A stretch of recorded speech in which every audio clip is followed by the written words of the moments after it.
안녕하세요. 보트리교회 성도 여러분, 주님 안에서 평안하셨습니까? 오늘은 하나님의 뜻을 분별한 아브라함 함께 살펴보려고 합니다. 우리의 본문 말씀은 창세기 12장 1절에서 5절 말씀입니다.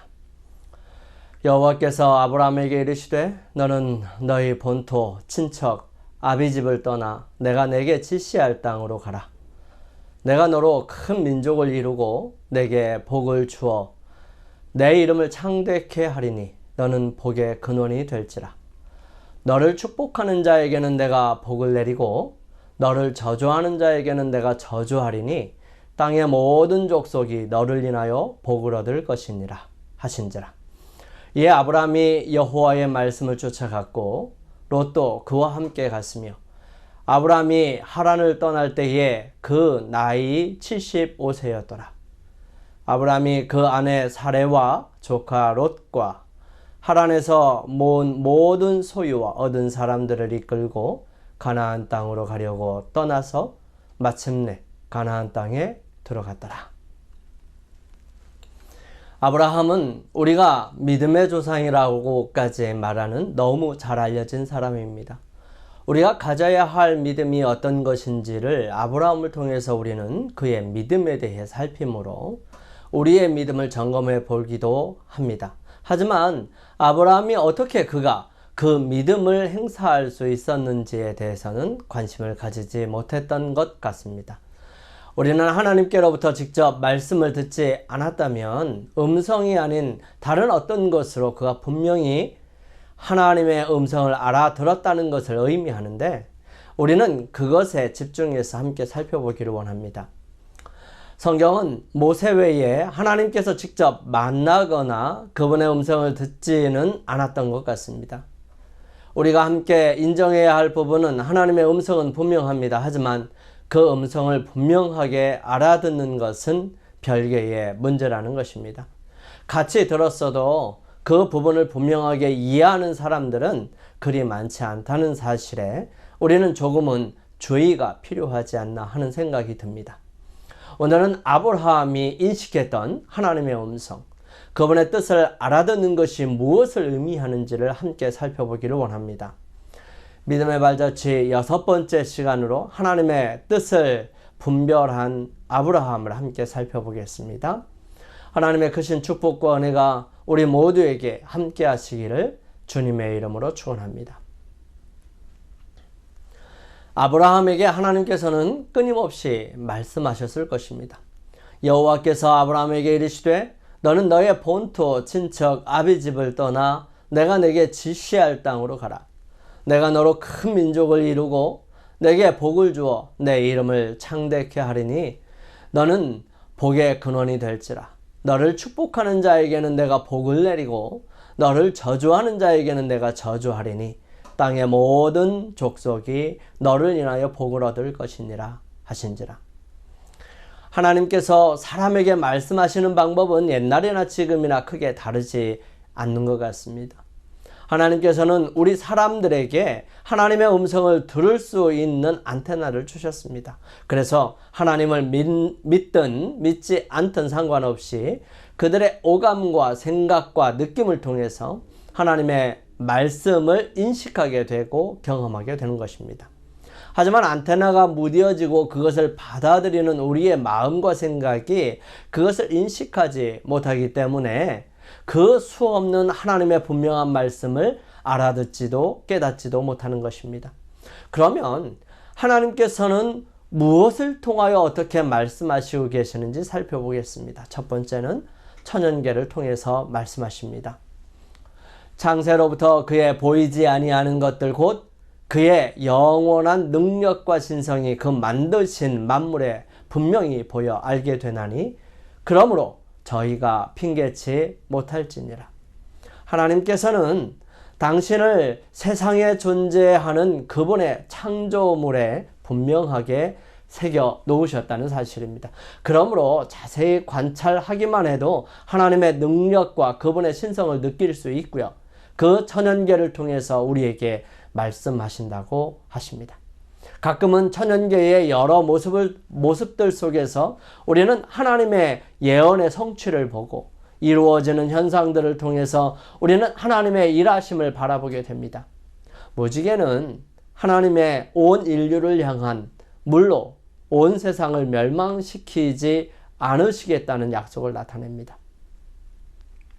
비는 이른 비와 늦은 비를 생각나게 하고 여러 가지 식물들의 성장과 모습은 복음을 이해하는 가장 중요한 원리들을 생각나게 합니다. 두 번째로 성경 말씀을 통해서 하나님께서는 분명하고도 확실하게 말씀하십니다. 무엇이든지 전에 기록한 바는 우리의 교훈을 위하여 기록된 것이니 우리로 하여금 인내로 또는 성경의 안위로 소망을 가지게 함이니라. 이미 기록된 하나님의 말씀은 시대를 살아가면서 분명하고 정확한 우리들의 삶의 방식과 모습을 안내하고 분명하게 갈 길을 제시하기도 합니다. 하나님께서는 말씀하시고 이루어 가십니다. 그분은 함부로 말씀하시는 그런 분이 아니십니다. 하나님은 인생이 아니시니 시건치 않으시고 인자가 아니시니 후회가 없으시도다. 어찌 그 말씀하신 바를 행치 않으시며 하신 말씀을 실행치 않으시랴. 성경은 또한 우리에게 귀중한 것들을 가르쳐 줍니다. 디모데에게 보내는 바울의 두 번째 편지서에서 이렇게 기록합니다. 또 내가 어려서부터 성경을 알았나니 성경은 능히 너로 하여금 그리스도 예수 안에 있는 믿음으로 말미암아 구원에 이르는 지혜가 있게 하느니라. 모든 성경은 하나님의 감동으로 된 것으로 교훈과 책망과 바르게 함과 의로 교육하기에 유익하니 이는 하나님의 사람으로 온전하게 하며 모든 선한 일을 행하게 온전케 하려 함이니라. 세 번째는 선지자나 사자를 통해서 말씀하십니다. 이르시되 내 말을 들으라. 너희 중에 선지자가 있으면 나 여호와가 이상으로 나를 그에게 알리기도 하고 꿈으로 그와 말하기도 하거니와. 하나님께서는 당신의 말씀을 전해줄 사람들을 부르십니다. 그 사람들을 선지자라고 하고 선지자는 목숨 걸고 그 말씀을 그대로 전하는 의무가 있었던 것입니다. 수없이 많은 하나님의 말씀들은 이 선지자들의 기록에 의하여 우리들에게 전해지고 있습니다. 네 번째로는 우리의 양심을 통해서 하나님께서 말씀하십니다. 이런 이들은 그 양심이 증거가 되어 그 생각들이 서로 혹은 송사하며 혹은 변명하여 그 마음에 새긴 율법의 행위를 아느니라. 끊임없이 말씀하십니다. 하지만 듣지 못합니다. 귀가 어두워서 하나님의 음성을 듣지 못하는 것입니다. 그리하여 하나님께서는 끊임없이 들을 귀가 있는 사람은 들을 것이라고 말씀하시지요. 사랑하는 성도 여러분, 우리의 마음속에 하나님을 향하여 우리의 안테나를 점검하고 천연계를 통하여 말씀을 통하여 선지자를 통하여 우리들의 양심을 통하여 하시는 하나님의 말씀을 분명하게 인식하게 되기를 간절히 소망합니다. 하나님께서 이 아브라함에게 주시는 그 놀라운 말씀들을 아브라함은 언제쯤 깨달았을까요? 아브라함은 75세 때 비로소 말씀을 듣습니다. 이에 아브라함이 여호와의 말씀을 쫓아갔고 롯도 그와 함께 갔으며 아브라함이 하란을 떠날 때에 그 나이 75세였더라. 왜 듣지 못하였을까요? 성경에는 종종 하나님의 음성이 들려졌지만 분간하지 못했던 모습들을 묘사한 기록을 찾아볼 수 있습니다. 사무엘을 부르시는 하나님과 그것을 들었지만 분명하게 인식 못하는 사무엘의 모습. 또 침례 요한이 예수님께 침례 줄 때에 하늘에서 음성이 들렸음에도 그것을 알아듣는 사람들은 그렇게 많지 않았다는 사실을 살펴볼 때 우리는 왜 이런 현상들이 일어났는지를 말씀을 통해서 살펴볼 필요가 있습니다. 먼저는 예수님께서 돌아가시기 직전에 얼마 전에 예수님을 찾아왔던 헬라인과의 만남의 사건들입니다. 이 부분들을 함께 살펴보기를 원합니다. 지금 내 마음이 민망하니 무슨 말을 하리요? 아버지여 나를 구원하여 이 때를 면하게 하여 주옵소서. 그러나 내가 이를 위하여 이때에 왔나이다. 아버지여 아버지의 이름을 영광스럽게 하옵소서 하시니 이에 하늘에서 소리가 나서 가로되 내가 이미 영광스럽게 하였고 또다시 영광스럽게 하리라 하신대. 곁에 서서 들은 무리는 우레가 울었다고도 하며 또 어떤 이들은 천사가 저에게 말하였다고도 하니 예수께서 대답하여 가라사대 이 소리가 난 것은 나를 위한 것이 아니요 너희를 위한 것이니라. 예수님께서는 이미 아버지의 음성을 분명하게 듣는 법을 아셨어요. 그리고 간단 없는 대화를 나누실 수 있으셨습니다. 예수님께서는 이제 얼마 안 있으면 십자가에 달려 돌아가실 그분의 모습을 생각하면서 많은 부담을 가지고 있었습니다. 그러나 그러한 여러 가지 걱정들과 염려 속에서도 예수님께서는 이 일들을 반드시 이루어 가시기로 결정하고 하나님께 힘을 달라고 요청하고 계셨던 것입니다. 이방인들을 모아드리는 일에 전조가 되었던 이 헬라인의 기별을 통하여 예수님께서는 당신의 모든 사명을 생각하셨습니다. 하늘에서 그 계획이 세워진 때로부터 죽음이 임박한 지금에 이르기까지 구속사업이 그분 앞을 지나갔었습니다. 어떤 신비스러운 구름이 하나님의 아들을 가리우는 것처럼 보였어요. 그와 가까이 있는 자들도 그 어두움을 느낄 수 있었습니다. 그분은 생각에 잠겨 계셨습니다. 마침내 그분은 침묵을 깨시고 지금 내 마음이 민망하니 무슨 말을 하리요? 아버지여 나를 구원하여 이때를 면하게 하여 주옵소서라는 슬픈 음성을 바라셨습니다. 그때를 기다리시는 가운데 그리스도께서는 이미 쓴 잔을 마시고 계셨던 것입니다. 어떤 면으로 보든지 그분이 하나님에게서까지 버림받은 것으로 보일 때, 그리고 그분의 징벌을 받아서 하나님에게 맞으며 고난을 당한다고 모두가 생각할 그때엔 그 버림받음의 시간을 피하려고 하셨던 것입니다. 그분은 공적인 노출과 극악한 죄수 취급을 받는 일, 그리고 수치스럽고 모욕적인 죽음을 피하고자 하셨습니다. 그분은 당신의 목숨을 또 당신의 생명을 이 땅에 있는 모든 사람들의 주기를 원하셨지만 사단이 계획하고 사단이 짜놓은 그렇게 수치스럽고 노골적으로 모욕적인 그러한 죽음은 원하지 않으셨다는 사실입니다. 예수님은 흑암의 세력과의 투쟁에 대한 예감들, 그리고 인간의 범죄로 인한 무서운 죄짐에 대한 생각, 그리고 죄로 인한 아버지의 분노로 의기저상하셨고요. 그리하여 그분의 얼굴에는 죽음의 창백함이 있었던 것입니다. 그런데 바로 그때 그분은 아버지의 뜻에 복종하셨습니다. 그분은 내가 이를 위하여 이때에 왔나이다. 아버지여 아버지의 이름을 영광스럽게 하옵소서 라고 말씀하셨습니다. 그리스도의 죽음을 통하여서만 사단의 나라를 정복할 수 있었다. 인간은 오직 이 방법으로서만 구속받을 수 있었고 그리하여 하나님께서는 영광을 받으실 것이었다. 예수께서는 그 고민에서 나아가는 것을 동의하셨고 그리하여 그분은 그 희생을 받아들이셨다.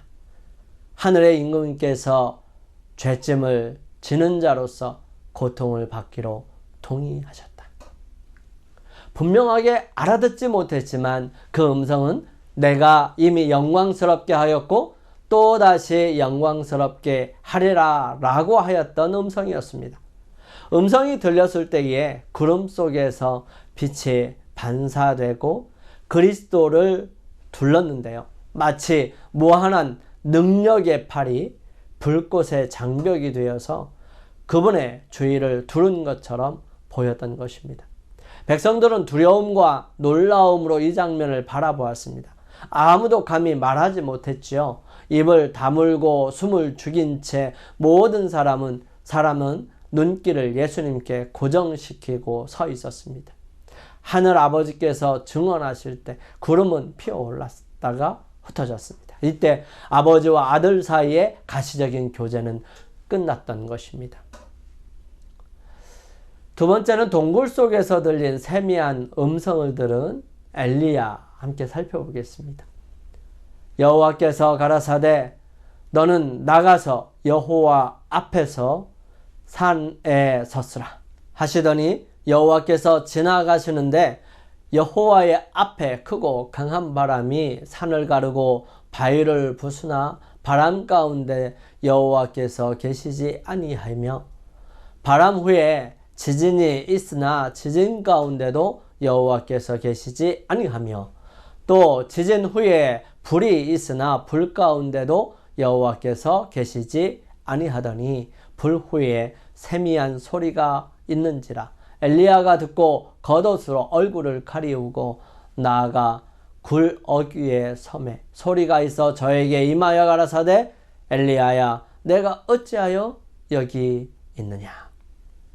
사실 이 내용들을 자세히 살펴보면 엘리야는 이미 이세벨의 도발에 이세벨의 죽이겠다고 하는 엄포에 이미 겁에 질려서 도망하는 가운데서도 하나님의 음성을 계속해서 들었습니다. 그가 도망갈 때에 하나님께서 내가 어찌 여기 있느냐 계속해서 말씀하셨어요. 또 로뎀나무 그늘 아래서 얼굴을 쳐박고 잠을 자고 있을 때도 하나님께서는 동일하게 묻습니다. 힘을 다하여 호렙산으로 달려갈 때도 하나님께서는 말씀하셨어요.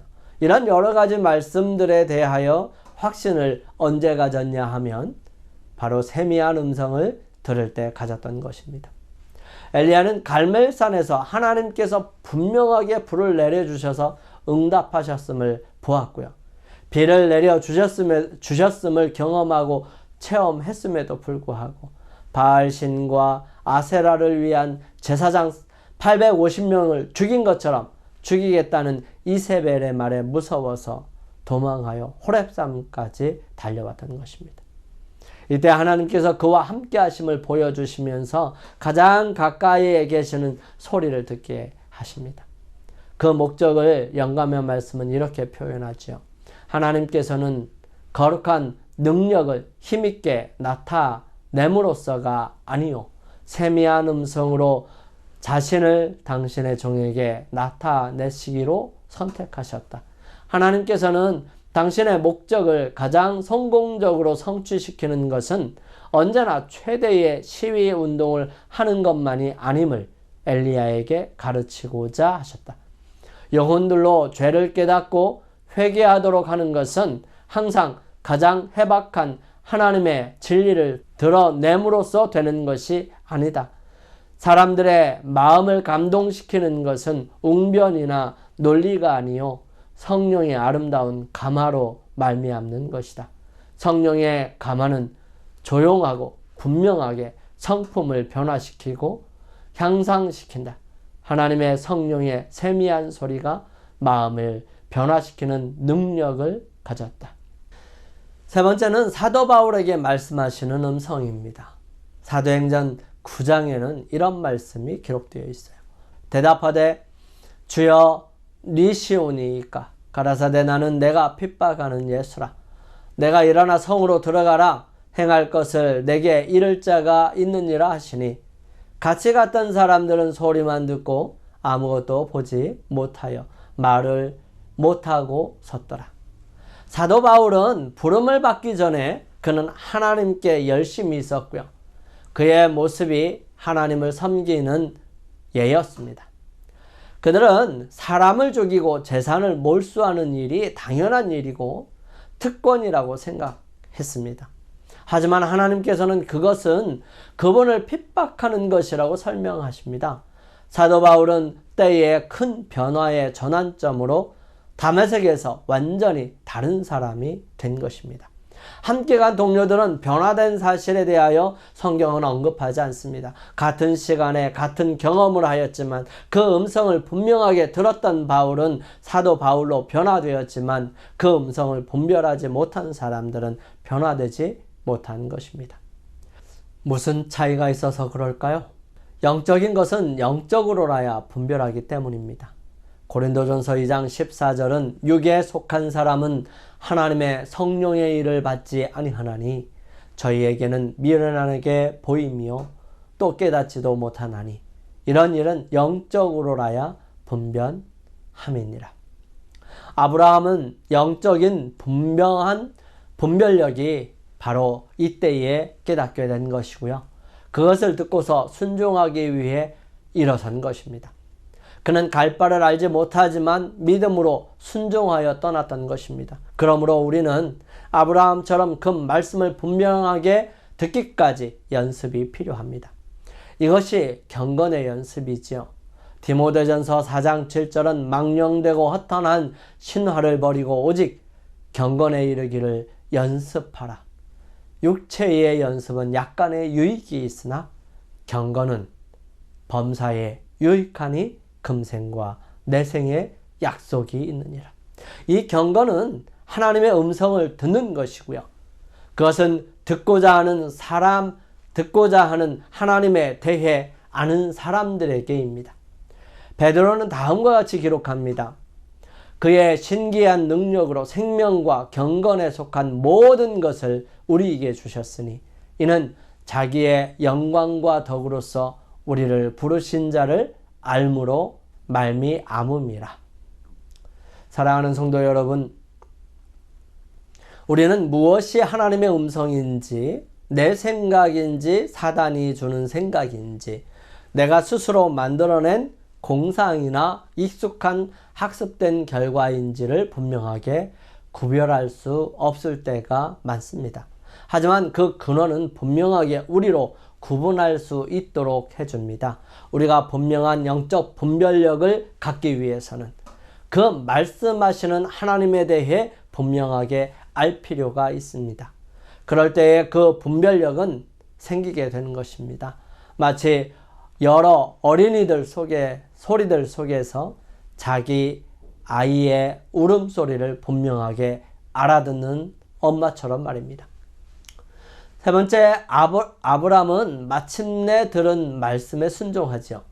아브람이 그 아내 사레와 조카 롯과 하란에서 모은 모든 소유와 얻은 사람들을 이끌고 가나안 땅으로 가려고 떠나서 마침내 가나안 땅에 들어갔더라. 우리는 듣는 것뿐만 아니라 삶으로 실천하는 분명한 믿음이 필요하다는 사실입니다. 우리는 아브라함의 모습을 좀 더 살펴보아야 할 필요가 있습니다. 첫 번째, 아브라함은 온 가족을 다 데리고 갑니다. 데려가 그 아들 아브라함과 하란의 아들 그 손자 롯과 그 자부 아브라함의 아내 사레를 데리고 갈대아 우르에서 떠나 가나안 땅으로 가고자 하더니 하란에 이르러 거기 거하였으며 데라는 205세를 향수하고 하란에서 죽었더라. 아담, 셋, 에녹, 무드셀라, 노아, 셈은 계통을 이어가면서 각 시대를 통하여 그분의 뜻을 담은 귀중한 계시들을 보존한 사람입니다. 데라의 아들 아브라함은 이 거룩한 신탁의 후계자가 되었다. 우상 숭배는 사방에서 그를 유혹하였으나 허사였다. 신실치 못한 자들 가운데서도 신실하며 만연하고 있는 배교에도 부패되지 않은 채 그는 유일한 참 하나님을 예배하는 일을 끝까지 고수하였다. 아브라함에게 있어서 듣지 않고 순종하지 않아도 되는 그러한 가족은 없었습니다. 온 가족이 함께 구원을 위해 나아가는 것은 그의 신앙의 진실됨이 바르다는 사실을 설명하고 증명하는 것입니다. 우리가 가족들이나 자녀들에게 줄 수 있는 가장 강력한 유산이 있다면 그것은 바로 신앙을 전수하는 것입니다. 아브라함이 갈대아 우르에 살 때에 처음으로 하나님의 부르심이 그에게 임하였고요. 또 그것에 순종하여 하란으로 옮겼습니다. 그의 아버지의 가정은 이곳까지 그와 동행했는데요. 이는 그들이 우상 숭배하는 동시에 참 하나님을 예배하는데도 연합하였기 때문이었습니다. 이곳에서 아브라함은 데라가 죽기까지 머물렀어요. 그러나 하나님의 음성은 그에게 그의 아버지의 무덤으로부터 앞으로 나아가라고 명령하십니다. 그의 형제 나홀과 그의 가족은 그들의 고향과 우상을 버리지 않았습니다. 아브라함의 아내 사레 외에 오래전에 죽은 하란의 아들 롯만이 이 부조의 순례 생활에 동참하기로 선택했던 것입니다. 두 번째, 아브라함을 조카 롯도 따라갑니다. 왜 따라갔을까요? 아마도 롯이 다른 가족들이 있는데도 아브라함을 따라왔다는 것, 이것은 그에게 적지 않은 영향력을 끼쳤기 때문일 것입니다. 아브라함은 억어하지 아니하였고요. 그의 재산을 자기네 재산으로 분류하지도 않았습니다. 그의 재산이 잘 불어날 수 있도록 물신양면으로 도왔다는 사실입니다. 그렇기 때문에 롯은 아브라함과 함께하기로 했고 그 일은 너무 많아 함께하지 못하게 될 때까지 함께 있었고 그때 갈라졌던 것입니다. 세 번째, 하란에서 모은 모든 소유와 얻은 사람들을 이끌고 함께 갔다는 것입니다. 이들 가운데 많은 사람들은 사사로운 이익이나 봉사에 대한 보수보다도 더 높은 보수로 말미암아 이끌림을 받았다. 하란에 머무는 동안 아브라함과 사라는 둘 다 다른 사람들로 참 하나님을 예배하고 봉사하도록 인도하였다. 이들은 부조의 권속의 일원이 되어 약속의 땅으로 그와 같이 갔다. 그들은 가나안 땅으로 가려고 떠나서 마침내 가나안 땅으로 들어갔다. 위기의 순간에는 각자 살기 위해 노력하게 되어 있습니다. 실패가 눈앞에 보이고 더 이상 어찌할 수 없다고 판단될 때 사람들은 저마다 자신을 의지하게 되고요. 자신의 방법들을 추구하게 됩니다. 하지만 아브라함과 함께 하였던 사람들의 모습은 좀 다릅니다. 빛을 전한 사람들은 그 위기의 순간에 그들이 어떤 선택을 했는지를 말해줍니다. 그에게 고난이 연속될 때 아브라함이 어떻게 할 것인가를 모두 열심히 주시하고 있었다. 그의 확신이 요동한 것 같이 보이지 않는 한 그들은 희망이 있다고 생각하였다. 그들은 하나님께서 그의 버디시며 여전히 그를 인도하시고 계신 것을 확신하였다. 그래서 많은 사람들이 아브라함을 따라서 왔던 것입니다. 네 번째로 아브라함은 끝내 말씀하신 하나님의 말씀에 순종합니다. 아브라함의 마음은 어떠한 마음이었을까요? 아브라함에 대한 아름다운 표현이 있습니다. 이와 같이 아브라함에게 임한 시험은 가벼운 것이 아니었고 그에게 요구된 희생도 작은 것이 아니었다. 그를 조국과 친족과 고향에 붙들어 매는 강한 줄이 있었다. 그러나 그는 부르심에 순종하기를 주저하지 않았다. 그는 약속의 땅에 관하여 묻지 않았다. 곧 토지가 비옥하고 기후가 건강에 적합한지 그리고 그 지방은 유쾌한 환경을 제공하며 재물을 쌓을 기회를 줄 것인지 묻지 않았다. 하나님께서 말씀하셨으므로 그분의 종은 순종해야 하였다. 그에게 있어서 이 세상에서 가장 행복한 곳은 하나님께서 그로 있기를 원하시는 곳이었다. 이러한 아브라함은 그의 믿음의 가장 깊은 것까지 드러내는 사건을 경험하게 되는데요. 그것은 세상의 가장 귀한 진리, 세상을 구원하시기 위해 아들을 내어주어야 하는 아버지의 심정인 것입니다. 이삭을 제물로 드림으로 그는 그것을 깨닫게 되었고요. 더 깊은 신앙의 수준으로 올랐고요. 그 일로 인하여 더욱 감사와 삶의 감동이 있었던 것입니다. 창세기 22장 12절은 사자가 가라사대 그 아이에게 내 손을 대지 마라. 아무 일도 그에게 하지 말라. 내가 내 아들 내 독자라도 내게 아끼지 아니하였으니 내가 이제야 내가 하나님을 경외하는 줄을 아노라. 하나님께서 모르셨을까요? 아니에요.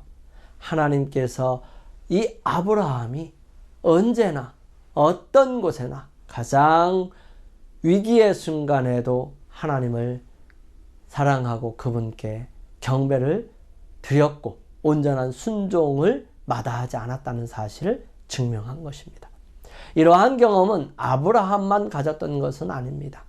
엘리야도 그런 심정을, 그런 인정을 비록 사람이기는 하지만 다른 사람에게서 받게 됩니다. 사르밧 과부인데요.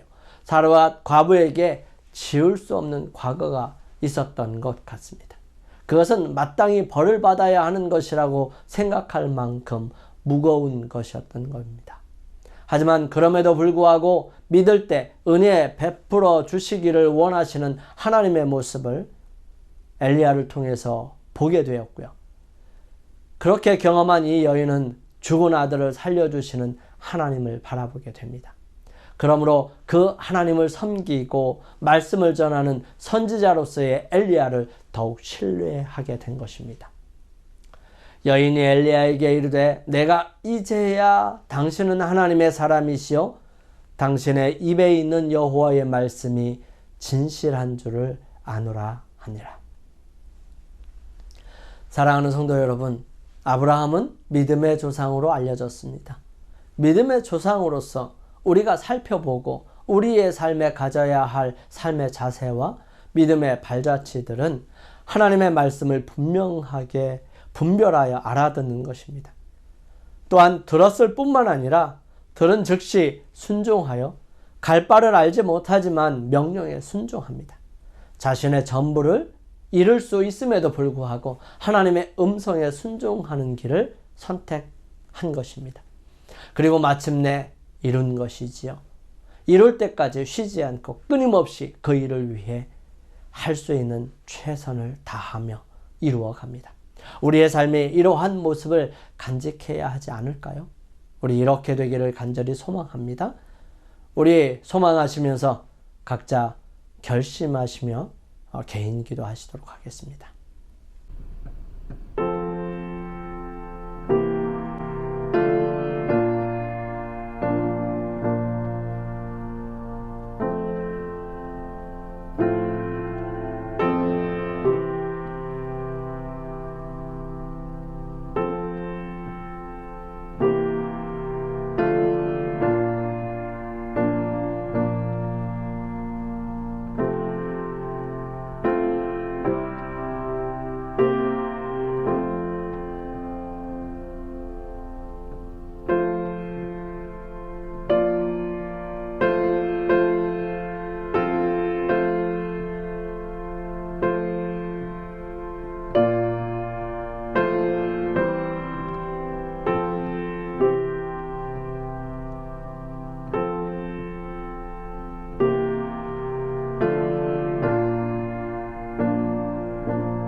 걸어가신 저희들의 아버지 하나님, 아브라함을 통하여 저희들의 삶에 분명하게 간직해야 할 믿음의 발자취들을 살펴보게 해주셔서 감사합니다. 주님, 저희들의 삶에 주님의 음성을 분명하게 분별할 줄 아는 사람이 되게 도와주시고, 저희들 희지부지하고 혼동스러워서 무엇이 하나님의 뜻인지 방황하는 것이 아니라 분명하게 그 사실을 알고 앞으로 전진하는 믿음을 행사할 수 있는 저희들 되게 인도하여 주옵소서. 주님, 또한 그 뜻을 분명하게 알았으면 아는 것으로 그치지 아니하고 힘을 다하여 순종할 수 있도록 인도하여 주시며, 그 말씀이 온전하게 이룰 때까지 저희들 주님께 저희들의 마음과 생각을 드리고 끊임없이 부단히 주님께 능력을 간구하며 이루어갈 수 있도록 도와주시옵소서.